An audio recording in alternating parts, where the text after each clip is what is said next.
எம்பெருமான் முருகப்பெருமானே போற்றி.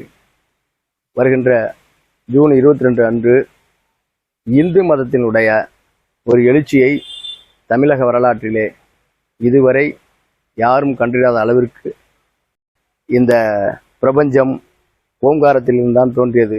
ஆதி முதல் கடவுள் விநாயக பெருமான் என்று நாம் குறிப்பிடுவோம். அவருடைய சகோதரர் இருக்கக்கூடிய முருகப்பெருமான், அழகனுக்கு முருகன் என்று நாம் குறிப்பிடுவோம். அதே போல தமிழ் கடவுள் என்றால் முருகப்பெருமானை மட்டும்தான் நாம் குறிப்பிடுவோம். ஏனென்றால் உயிர் எழுத்து, மெய்யெழுத்து, உயிர் வல்லினம், மெல்லினம், எல்லா அந்த ஆயுத எழுத்துக்கள் முதல் கொண்டு முருகப்பெருமானை சுற்றியே தான் இருக்கிறது. அதனால தான் அவரை தமிழ் கடவுள் என்று அழைக்கின்றோம். இதில் என்ன ஒரு சிறப்புனா, நீங்கள் எல்லாம் நினைக்கலாம், திடீர்னு ஏன் இவர்கள் ஒரு அரசியல் சார்ந்த ஒரு அமைப்பு, இதை ஏன் முருகப்பெருமானை இவர்கள் வழிபடுகிறார்கள்? இவர்கள் ஒவ்வொரு மாநிலத்திலும் வெவ்வேறு கடவுள்களை கையில் எடுக்கிறார்கள். மகாராஷ்டிரா என்றால் விநாயகன், கல்கத்தா என்றால் காளி, இப்படி கேரளா என்றால் ஐயப்பன், இப்படி ஒவ்வொரு தெய்வங்களையும் இவர்கள் கையில் எடுத்துக்கொண்டு இருக்கிறார்கள். அதன் அடிப்படையிலே இங்கு இருக்கக்கூடிய தமிழகத்திலே முருகப்பெருமான் தமிழ் கடவுள் என்று இவர்கள் அதை மையப்படுத்தி அரசியல் செய்கிறார்கள் என்று திராவிட கட்சிகள் குறிப்பிடுகிறார்கள். இந்த காணொலி வாயிலாக நான் ஒரு கருத்தை தெரிவிக்க விரும்புகிறேன். நானும் தமிழன், திராவிடன் என்று குறிப்பிடுகிறேன். இதில் ஒன்றும் ஆரியன் திராவிடம் என்ற கலாச்சாரம் கிடையாது. இதெல்லாம் ஒரு கட்டமைக்கப்பட்டு மொழி, இனம் என்று இவர்களால் மதம் என்று பிரித்தாலும் சூழ்ச்சியை செய்து கொண்டுதான் திராவிடர்கள் வாழ்ந்து கொண்டிருக்கிறார்கள். அவர்களால் இந்த தமிழினத்திற்கென்று எந்தவித ஒரு எழுச்சி மட்டுமல்ல, அவர்களுடைய வாழ்வாதாரமே ஒரு அளவு கூட உயர்ந்ததாக சரித்திரம் கிடையாது. நீங்க கேட்கலாம், அவர்கள் சிலப்பதிகாரத்தை கையில் எடுப்பார்கள், அகநானூறு புறநானூறு எடுப்பார்கள். அந்த சிலப்பதிகாரத்தில் வந்த கண்ணகியும் ஒரு தெய்வத்தை வழிபட்டவர் தான். நீங்கள் எந்த இதிகாசம், இலக்கியம் எது வேணாலும் எடுத்துக்கொள்ளுங்கள். வள்ளுவனை எடுத்துக்கொள்ளுங்கள், 2000 ஆண்டுகளுக்கு முன்பு தமிழ் புலவன் என்பார்கள், அவரும் இறைவனை பற்றி பாடியிருக்கின்றார். பிரம்மனை பற்றி குரலிலே இருக்கிறது.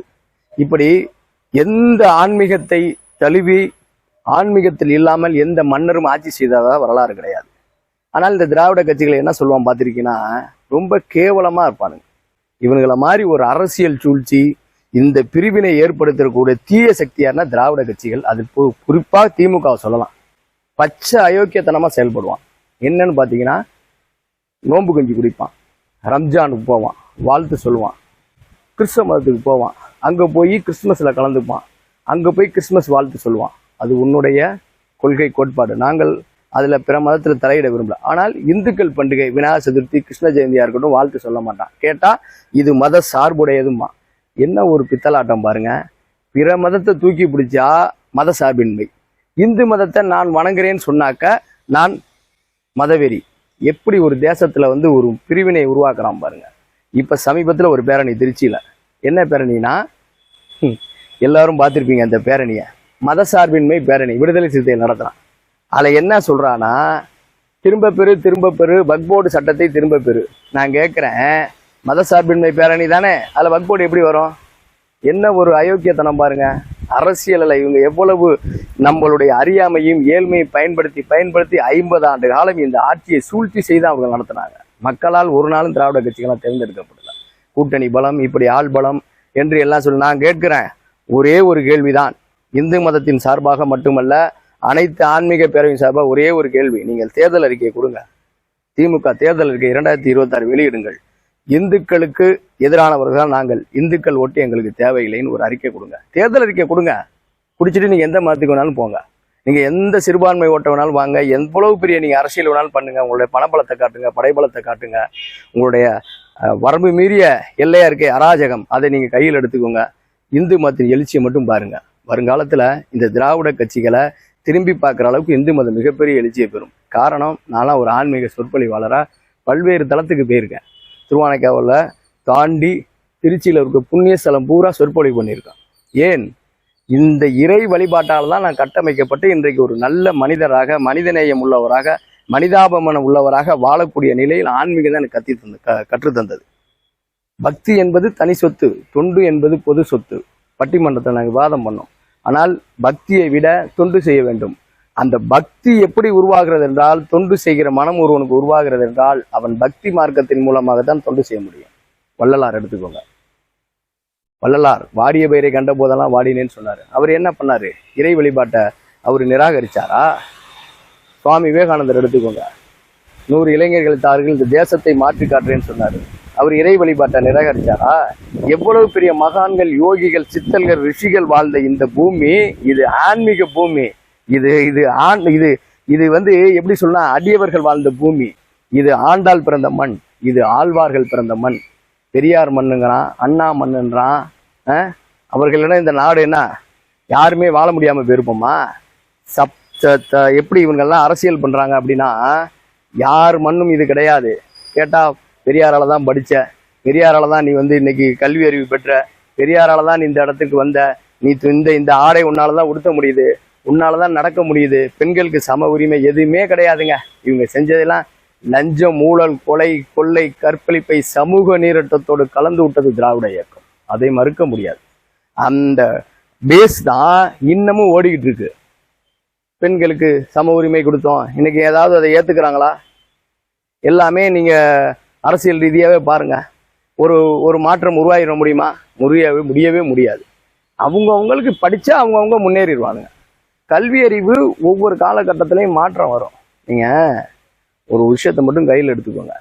கற்கால மனிதன் வாழ்ந்தான், மொழி தெரியாது, அவனுடைய இனம் தெரியாது, அவனுடைய பிறப்பு தெரியாது.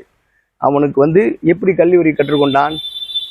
மொழியே தெரியாமல் பேச்சு அவனுக்கு உருவாகாத காலகட்டத்தில் மனிதன் வாழ்ந்திருக்கான். கற்கால மனிதன் வாழ்ந்திருக்கான். அவன் ஆடை இல்லாமல் வாழ்ந்தான், பிறகு இலை தலைகளை கட்டி கொண்டு வாழ்ந்தான், மொழியை கற்றுக்கொண்டான், அப்புறம் வாழ்ந்தான். இதெல்லாம் யாரு? நாகரிக வளர்ச்சி தன்னால வளர முடியும்.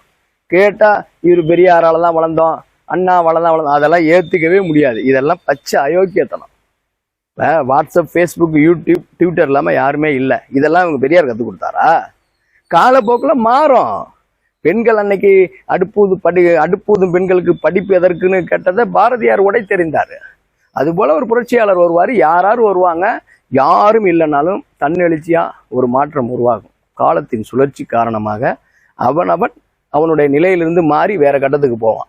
இதுல வந்து யாரையும் நம்ம ரோல் மாடலா கொண்டு போக முடியாது. ஏன்னா சமுதாயம் அப்படி கட்டமைக்கப்பட்டிருக்கிறது. நான் தான் சொல்லிட்டேனே, ஆதி மனிதன் எப்படி இருந்தான், அப்படியே வளர்ச்சி பெற்று வரப்ப நாகரிக வளர்ச்சி, பண்பாடு, கலாச்சாரத்துக்கு ஏற்ற மாதிரி தன்னை வாழ்வியலை மாற்றிக்கொள்வான்.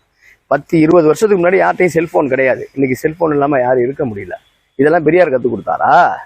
இன்னைக்கு விஞ்ஞான வளர்ச்சிங்கிறோம், இன்னைக்கு எல்லாமே கணினி மயம். பெரியார் வந்து எல்லாத்தையும் கணினி மயம் ஆக்கி விட்டு போனாரா? ஒண்ணுமே கிடையாது. அவரால் என்ன நடந்ததுன்னா, ஒழுங்கா இந்த சாமியை கும்பிட்டா இதை வணங்கினா முருகன் தமிழ் கடவுள் வணங்குன்னு சொன்னாக்க இவன் வந்து பயந்துக்கிட்டு நம்மளுடைய குலதெய்வ வழிபாடுன்னு வணங்கிட்டு கடவுளுக்கு கட்டுப்படுவான். 10 பேர் ஒன்னா இருக்கத ஒருத்தன் ஒத்துமையா இல்லாம அவன் வந்து எதற்கெடுத்தாலும் அவன் எப்படி சொல்றது, கட்டுப்படாம அவனுடைய செயல் பார்த்தீங்கன்னா ஒரு மிகப்பெரிய தவறான பாதையிலே இருக்கும். அவன் அந்த தவறான பாதைங்கிறது மோசமான ஒரு குணாதிசயம் கூடியவனா இருப்பான். அவனை கட்டுப்படுத்தி நல்வழிக்கு கொண்டு வரணும்னா கடவுள் பார்த்துக்குவாரு, ஆன்மீகம், முருகர் தண்டிப்பான்னு சொல்லியே நம்ம வளர்த்தோம். அப்படிதான் இந்த இந்து மதம், கலாச்சாரம், பண்பாடு எல்லாம் இருந்தது. இவனுக்கு வெளிப்படையா என்ன சொன்னா, கடவுள் இல்லைன்னா, மதம் இல்லைன்னா, இப்படியே சொல்லி எந்தவித அடையாளங்களும் இருக்கக்கூடாதுன்னு அழிச்சிட்டா இந்து மதம் அழிக்கப்படும். இந்து மதத்தோட ஆணி வேற அழிச்சிட்டா இந்து மதம் இல்லாம போயிடணும். அதுக்கு தான் நீங்க கடவுள் இல்லைன்னு சொல்லி, கடவுள் மறுப்பு கொள்கைன்னு சொல்லி அயோக்கியத்தனம் பண்றவனை நல்வழிப்படுத்துறதுக்கு இந்த ஆன்மீகத்தை இல்லைன்னு சொன்னது இதுதான் பெரியாரோட சூழ்ச்சி, வேற ஒன்றும் கிடையாது. அவரோட சூழ்ச்சியே அதுதான். எப்படியாவது இந்த இந்து மதத்தை அழிக்கணும் அப்படின்னா என்ன பண்ணணும்? கடவுள் இல்லைன்னு சொல்லுவோம், இந்து மதம் தன்னால அழிஞ்சிரும். இந்து மதத்தோட ஆணி வேற யார் தெரியுங்களா? அந்தனர் தான். ஏன்னா இன்னைக்கு ஆலயம் புனிதம் பாதுகாக்கப்படுதுங்க. இன்னைக்கு எவ்வளவோ பேர் இன்னைக்கு பார்த்தீங்கன்னா கன்வெர்டட் ஆயிருக்காங்க, முஸ்லீம் மதம் மாறி இருக்கு, முஸ்லீம் மதத்துக்கு மாறி இருக்காங்க. இந்துக்கள் எங்கேயாவது பாருங்க, கிறிஸ்தவ மதத்துக்கு நிறைய பேர் மாறி இருக்காங்க. ஆனால் யாராவது ஒரு ஐயர் எடுத்துக்கோங்க, இவர் வந்து இஸ்லாம் மதத்துக்கு மாறி இருக்காது, கிறிஸ்தவ மதத்துக்கு மாறி இருக்கான்னு ஏதாவது ஒரு வரலாறு எடுத்து சொல்லுங்க. எங்கேயுமே கிடையாது. காரணம், இந்த மதத்தினுடைய ஆணிவேர். அவங்கள உள்ள இருந்து வெளியில அனுப்பிடணும். ஏன்னா ஆன்மீகம் புனிதத்தை பாதுகாக்கிறாங்க. அதுக்காக என்ன சொல்றான், சட்டம் போடுறான் பாருங்க. அனைத்து ஜாதியின் அர்ச்சகராகலாம், தமிழில் அர்ச்சனை, கடவுளுக்கு சமஸ்கிருதத்துல பண்ணனா என்ன, தமிழ்ல பண்ணா உனக்கு என்ன? நீயே கடவுள் மறுப்பு கொள்கை, நீயே கடவுளை ஏத்துக்காதவன். நாங்க என்ன பண்டிகை எப்படி வழிபட்டா உனக்கு என்ன? நாங்க ஏத்துக்கிறோம். நான் தமிழன், திராவிடன், நான் ஏத்துக்கிறேன். அந்தனர் பின்னாடி நாங்க தான் போவோம். பிற்படுத்தப்பட்ட சமூகம் தான் போவோம். அவங்களுக்கு பாதுகாப்பா இருப்போம், அரணா இருப்போம். அதுதான் எங்களுடைய கொள்கை. ஏன்னா ஆன்மீகம் எங்களுக்கு அது கத்து தந்திருக்கு. உங்களை வச்சு நாங்க அரசியல் பண்ணல, பிழைப்பு நடத்தல. நீங்கள் அரசியலுக்காக பித்தலாட்டம் செய்து கொண்டு வாழ்ந்து கொண்டிருக்கிறீர்கள். ஒரு சுயநல கூட்டம் தான் இந்த தேசத்தை 50 ஆண்டு காலமாக சீரழித்து கொண்டிருக்கிறது.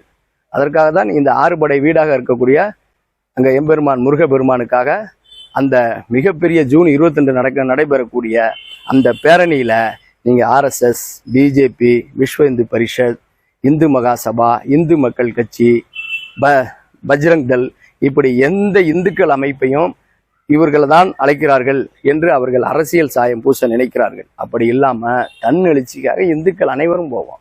நம்மளுடைய மதம், நம்மளுடைய கொள்கை, நம்மளுடைய கோட்பாடு அது மிகப்பெரிய எழுச்சியாக இருக்கணும். மதுரை மாநகரில் அந்த அம்மா திடல்ல நம்ம அனைவரும் ஒருங்கிணைந்து சூளுரைப்போம். தமிழ் கடவுள் முருகப்பெருமானை போற்றி, எம்பெருமான் முருகப்பெருமான் போற்றி, கந்தா கடம்பா கதிர்வேலா வேலாயுதா தண்டாயுத பாணி அரோகரா என்று சொல்லி முருகனுக்கு நம்மளை அர்ப்பணிப்போம். இந்த மாநாட்டை வெற்றி பெற செய்வோம். இந்துக்கள் அனைவரும் எழுச்சி பெறுவோம். திராவிட கட்சிகளுக்கு சாவு மணி அடிப்போம். இந்த தேசத்தை விற்று அகற்றுவோம். இது ஆன்மீக பூமி, இது ஆண்டாள் பிறந்த மண், இது ஆழ்வார் பிறந்த மண் என்று கூறி எல்லோரும் மாறுங்கள். அந்த மாநாட்டை சிறப்பு செய்யுங்கள்.